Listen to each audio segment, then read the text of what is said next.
Have you ever walked away from your workout feeling more pain than strength? Maybe you've been following what everyone says: stay active, keep moving, and your legs will stay strong. But lately, you've noticed something strange. Your knees ache a little more. You feel wobbly when getting out of a chair. Climbing stairs feels like hiking a mountain. Sound familiar? It's something many seniors go through. You do your best, stretching, walking, even trying a few strength moves at the gym. But somehow, your legs aren't getting stronger. In fact, they feel weaker than before. Here's the truth that most people won't tell you. Not all exercises are safe for seniors, especially not for your legs after 60. In fact, some common moves that younger folks swear by can silently wear down your knees, strain your hips, and speed up muscle loss if your body isn't ready for them. And no one warns you until it's too late. But today, I want to help you change that. I'll show you the 4 exercises that seniors should stop doing immediately. And more importantly, I'll share safer, gentler alternatives that still build leg strength without the pain or risk.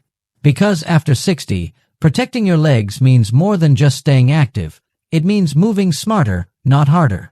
So grab a comfy chair, relax, and let's walk through this together, one step at a time. Before we get started, I'd love to know where you're joining me from today.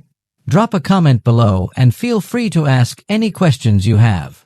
And don't forget to hit that subscribe button and turn on notifications so you never miss a health-boosting tip from Health 365. Let's get started. Now let's talk about a movement that's often praised as the king of leg exercises, the deep squat.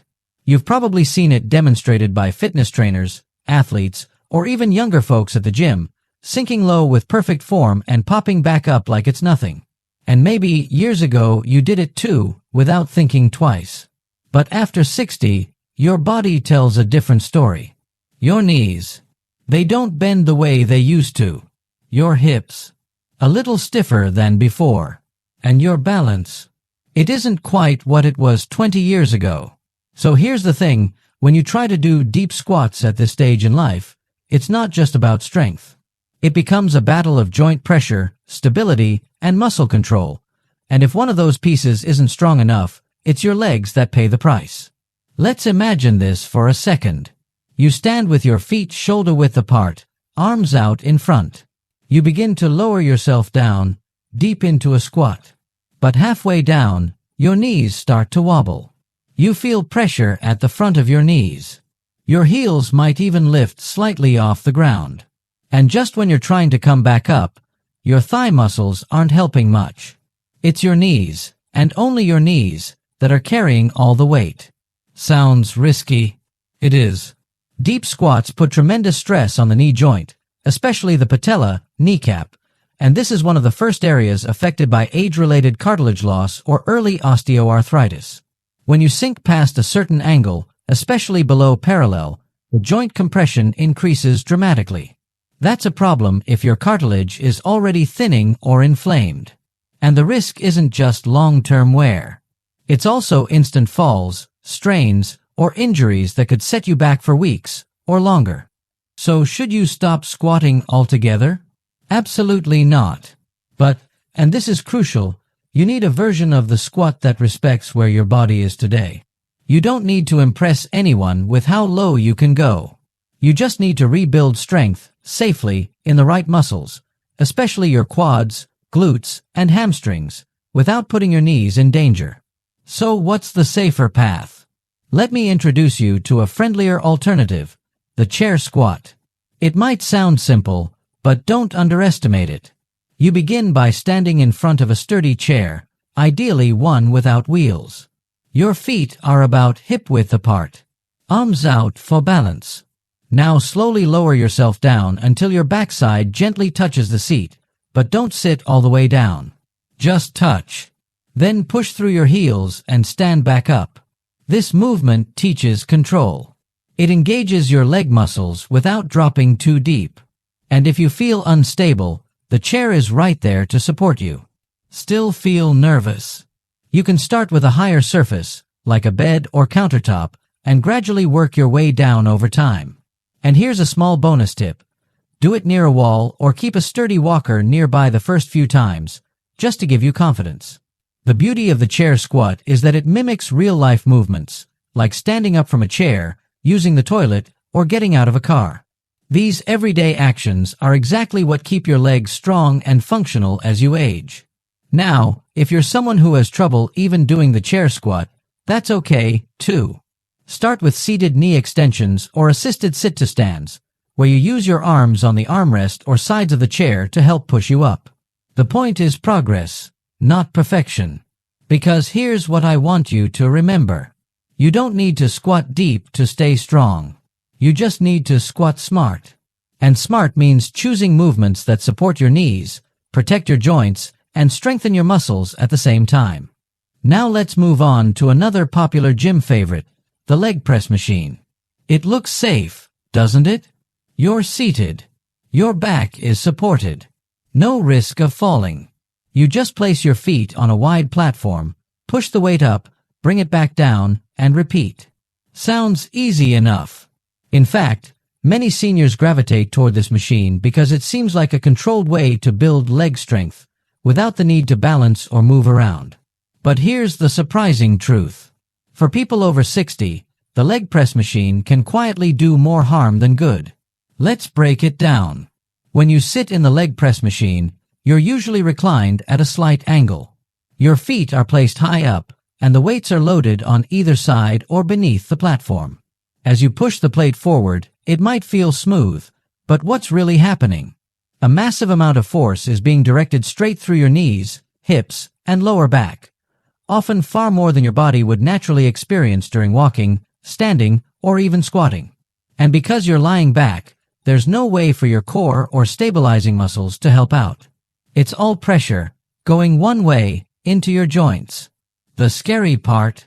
You don't feel the damage right away. But over time, you might notice stiffness after workouts, or pain when climbing stairs, or even a sudden back twinge from something as simple as bending to pick something up. That's not aging.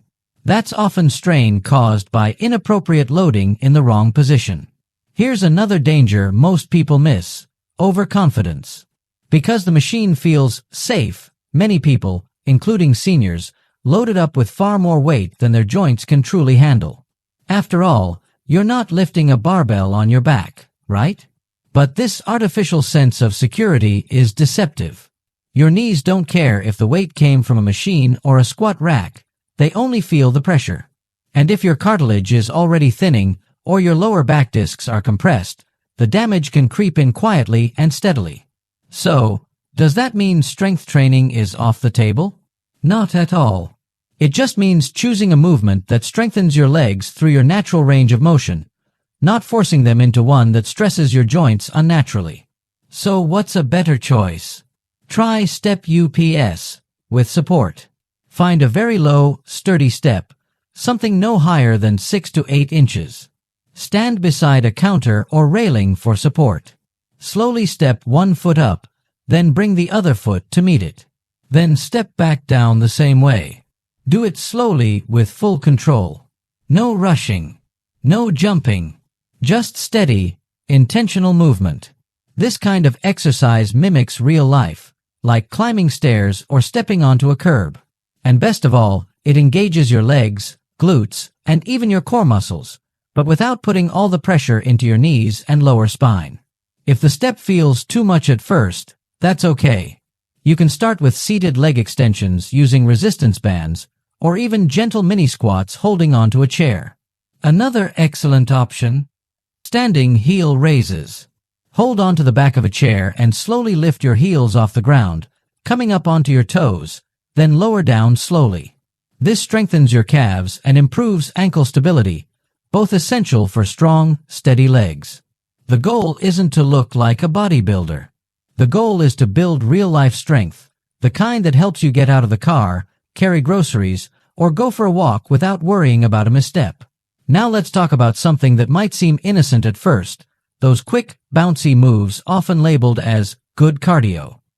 We're talking about jumping jacks, box jumps, skipping in place, or those peppy routines in online workout videos where the instructor says, Just a little jump. You've got this. You've seen them before. Maybe you've even tried them, hoping to get your heart pumping and muscles working. But here's the truth. After 60, your legs are not designed to handle repeated impact from jumping, especially not on hard surfaces. You see, when you were younger, your joints had more cushioning. Your tendons were springy. Your muscles recovered faster. A few jumps didn't matter. But now, every jump sends a sharp, jarring force directly up through your ankles, knees, hips, and even your lower back. And without the same shock absorption you once had, that force doesn't get evenly distributed. Instead, it gets concentrated, right where it hurts most. Let's imagine this together. You're standing on your living room floor, ready to follow along with a video. The instructor says, "Now let's warm up with 30 jumping jacks." So you start, arms and legs flying. But by the 10th jump, your knees feel it. There's a slight twinge in your heel. And after the workout, your hips ache when you sit down. Sound familiar? The worst part is, you didn't even realize the damage was happening.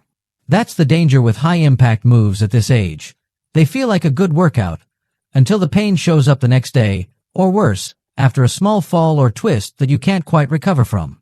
Now, don't misunderstand. Cardio is still incredibly important. It boosts circulation, supports your heart, and helps your muscles get oxygen and nutrients. But jumping isn't the only way to get your heart rate up. In fact, for seniors, it's one of the riskiest ways. So what's a better option? Let's start with something simple. Marching in place. Yes, that's right, marching. Stand tall, lift one knee at a time in a gentle, steady rhythm. Swing your arms a bit. Focus on your breath. You'll be surprised how quickly your heart rate rises, without pounding your joints. Another excellent alternative is side steps. Place a resistance band just above your knees, or skip it if you're just starting. Slowly step side to side, staying light on your feet. It works your outer thighs, glutes, and gets your blood flowing, all while keeping your feet on the ground. Feeling confident? Add seated cardio. Sit on the edge of a sturdy chair and perform fast-paced toe taps, leg lifts, or arm punches. It's low impact, but still boosts your energy and endurance. And if you enjoy music, turn on your favorite tune and dance. Gently. Sway side to side. Step forward and back. Move with joy, not force. Here's what matters most. You're staying active in a way your body can sustain. Because every time you jump and land, even from a small hop, your legs absorb shock that can add up over time. The risk isn't just soreness. It's inflammation, tendon damage, or even falls that could steal months of mobility. So the next time you're tempted to follow that energetic instructor bouncing on screen, pause. Ask yourself, is this movement kind to my knees? Will my joints thank me later? And if the answer is maybe not, it's perfectly okay to press pause and choose a smarter move. Let's move to the final exercise on our list, one that looks deceptively simple but can quietly chip away at your leg strength if you're not careful, the lunge. Lunges are everywhere. Fitness magazines praise them.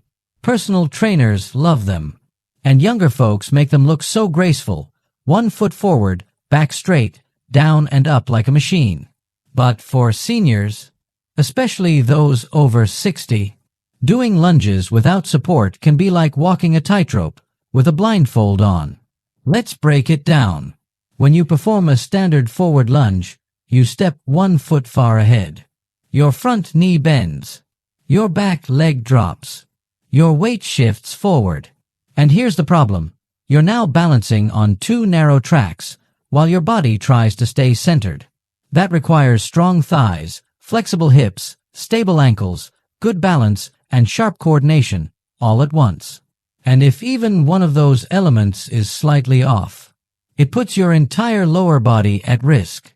Let's picture this moment. You take a step forward into a lunge. You feel slightly off balance, but keep going. As you drop your back knee, your front knee suddenly pushes too far forward, maybe even past your toes. Your heel lifts a little. You feel a tug in your thigh. And just as you try to come back up, you wobble. You catch yourself. But your knee didn't forget. Neither did your hip. This is how it starts. Small strain, tiny slip, slow bruising of the muscles you're trying to protect. Here's what most people don't realize. Unassisted lunges load all the pressure onto one side of your body. It's like doing a one-legged squat with zero hand support. And after 60, when balance begins to decline and reflexes slow a bit, that move becomes less about fitness and more about risk management. So, should seniors avoid lunges entirely? Not at all. In fact, lunges, when done safely, are fantastic for leg strength, hip mobility, and even posture. But the key word is safely. Here's how to do that. Start with supported reverse lunges. Instead of stepping forward, which shifts your center of gravity away from your base, you step backward, and you do it next to a chair, countertop, or wall for balance. Place your hands lightly on the support. Take a slow step back with one foot. Lower yourself gently, only as far as feels comfortable, and keep your front knee in line with your ankle. Then return to standing. This variation puts less stress on your knees, keeps your torso upright, and allows you to stay in control. No tipping forward. No guessing. You can also try static split stance bends, where you keep both feet planted, one in front of the other, and slowly lower yourself up and down like a mini lunge, using support throughout. If even that feels shaky, start with seated leg curls using resistance bands, or simple step backs while holding onto a chair. Baby steps that still engage the same muscles, but without the risk. The idea isn't to avoid challenges. It's to respect where your body is today, and give it the tools to get stronger without danger. Because here's the hard truth. One bad lunge, one misstep, one sharp twist, and you're off your feet for weeks. Maybe longer. And when you're not moving, muscle loss accelerates. Joints stiffen. Confidence drops. It's a cycle we want to avoid. Let's take a moment to breathe. If you've made it this far, you've done something powerful. You've chosen to listen to your body. And that's one of the most important things we can do as we age. Too often, we're told to push through the pain, or to keep doing what works for younger people. But the truth is, your body after 60 plays by different rules, and that's not a weakness.